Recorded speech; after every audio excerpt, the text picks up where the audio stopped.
Video को शुरू करने के पहले लाइक शेयर और सब्सक्राइब जरूर कर दें, बेल आइकन को दबाना ना भूलें। तो आइए बिना लेट किए हुए वीडियो को स्टार्ट करते हैं। चैप्टर 1 में हम लोग सबसे पहले टॉपिक पढ़ेंगे यूक्लिड्स डिवीजन लेमा के बारे में। यूक्लिड्स डिवीजन लेमा होता क्या है? ये होता है कि जिसमें ये एक प्रूवन स्टेटमेंट होता है, जिस प्रूवन स्टेटमेंट के थ्रू हम किसी दूसरे स्टेटमेंट को क्या कर सकते हैं, प्रूव कर सकते हैं। तो इसी को हम लोग क्या कहते हैं, यूक्लिड्स डिवीजन लेमा, जिसमें हम एक ये स्टेटमेंट के थ्रू दूसरे स्टेटमेंट को प्रूव कर जाएं, वो होता है हमारा यूक्लिड्स डिवीजन लेमा। इसमें इसका फॉर्मूला होता है a is equal to B Q plus R, जिसमें a क्या है, b क्या है। तो a हम लोग का हो गया डिविडेंड, b हो गया हम लोग का डिवाइजर,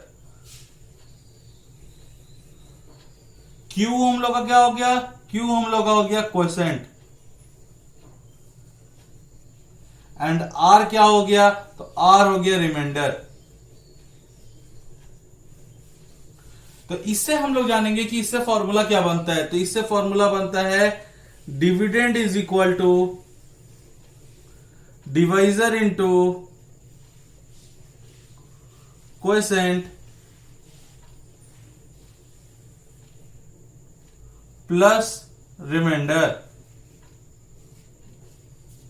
तो dividend is equal to divisor into quotient plus remainder, इससे हम लोग का फॉर्मूला बनता है एक क्वेश्चन। तो आइए देखते हैं हम लोग इस फॉर्मूला को यूज कैसे करेंगे। अगर सपोज करिए हम लोग को डिवाइड करना है 117 को 14 से, कैसे डिवाइड करेंगे? तो 117 को 14 से डिवाइड करना है तो बहुत इजी स्टेप है। हम लोग जो नॉर्मल डिवीजन करते हैं बस उसी तरह से नॉर्मल डिवाइड करना है। 14 को 14 8 जो होता है 112। हम लोग को टेबल याद रखना इसमें बहुत जरूरी है। 14 को 8 बार में लगाएं तो होता है 112। हम लोग का 7 में से 2 जाएगा, कितना बचेगा 5, और यहां दोनों क्या बचेगा 0। तो मेरे आंसर आया क्या, रिमाइंडर 5। अब इसको देखिए यहां पे हम लोग प्रूफ करेंगे। यहां पे हम लोग को प्रूफ करना है, तो यहां पे प्रूफ करने के लिए हम लोग क्या करेंगे कि डिविडेंड में 117 रख लेंगे is equal to 14 into quotient में हम लोग 8 रख लेंगे, और रिमाइंडर मेरा कितना बचा था, रिमाइंडर मेरा 5 बचा था। अब बात आता है कि सर बताइए कि ये हम लोग कैसे समझेंगे कि इसको कहां पे कौन से नंबर को रखना है। तो इसको समझने के लिए हम लोग क्या करते हैं कि हम लोग सबसे पहले क्वेश्चन को देखते हैं। हम लोग का क्वेश्चन बोल क्या रहा था, हम लोग का क्वेश्चन बोल रहा था 117 को डिवाइड करिए आप 14 से, ठीक है। तो क्वेश्चन में ही हम लोग को दो चीज मिल जाता है, और दो चीज हम लोग को आंसर से मिलता है। तो हम लोग जानेंगे कि क्वेश्चन से हम लोग को क्या मिलता है। हम लोग को क्वेश्चन से मिलता है 117 एक था, और एक क्या था, एक 14 था। तो देखिए दोनों में हम लोग चेक करेंगे बड़ा कौन है, दोनों में कौन बड़ा है। तो दोनों में ये बड़ा है, 117 बड़ा है। जो बड़ा नंबर होता है वो क्या कहलाता है, बड़ा नंबर हम लोग डिविडेंड कहते हैं। हमेशा याद रखिएगा, जब ये फॉर्मूला बुलाइएगा, जब एग्जाम में दिक्कत होगा, आप हम लोग हमेशा याद रखिएगा कि 117 जब भी क्वेश्चन में रहे, कोई भी क्वेश्चन हो, सपोज करिए 126 को हम लोग को डिवाइड करना है 12 से, तो अब इसको डिवाइड करने के लिए हम लोग क्या करेंगे, देखेंगे दोनों में बड़ा कौन है, ठीक है। एक तो नॉर्मल डिवीजन कर लिए, और जब पहचान करना है, जब हमको इस फॉर्मूला पे बैठाना है तो कैसे बैठाएंगे, तो हम लोग चेक करेंगे इस क्वेश्चन को, क्वेश्चन में दोनों में बड़ा कौन।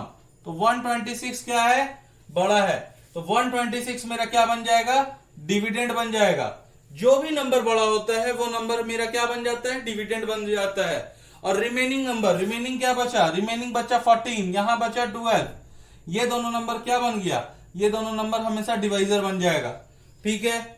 अब देखिए बचता क्या है, क्वोशेंट और रिमाइंडर। हम लोग क्वोशेंट को भी स्किप करते हैं, हम लोग पहले रिमाइंडर को देखेंगे। तो रिमाइंडर को देखने का मतलब क्या होता है, रिमाइंडर जो वर्ड होता है ना, ये रिमाइंडर जो वर्ड है ये हम लोग का आया है कहां से, रिमेनिंग से, ठीक है। ये वर्ड आया है रिमेनिंग से।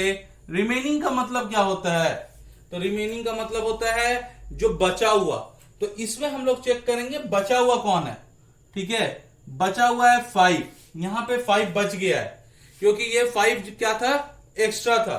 हम लोग मानते हैं कि जो रिमाइंडर होता है वो एक्स्ट्रा नंबर होता है कोई भी क्वेश्चन का। तो 5 यहां पे बच गया है, 5 हम लोग का क्या है, एक्स्ट्रा है। तो हम लोग इस 5 को क्या करेंगे, जानते हैं कि ये रिमेनिंग है, रिमेनिंग वर्ड क्या होता है, रिमाइंडर से जुड़ा होता है, तो हम लोग इसको रिमाइंडर के जगह पे लिख देंगे। अब पूरे क्वेश्चन में एक ही चीज बचेगा, वो क्या बचेगा, जो भी बचेगा वो हम लोग का क्वेश्चन बनता है। इसमें क्या बचा, तो इसमें इधर साइड वाला, राइट साइड वाला बचा, तो ये हम लोग का क्या बन गया, क्वेश्चन बन गया। तो आइए अब इसी तरह से दूसरे क्वेश्चन को डिवाइड करते हैं, देखते हैं कैसे डिवाइड होगा। सपोज करिए मेरा दूसरा क्वेश्चन है 115 डिवाइड करना है 3 से। चलिए सबसे इजी क्वेश्चन ले रहे हैं।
अब हम लोग इक्वलिटी डिवीजन लेमा से दूसरे टाइप का क्वेश्चन देखेंगे।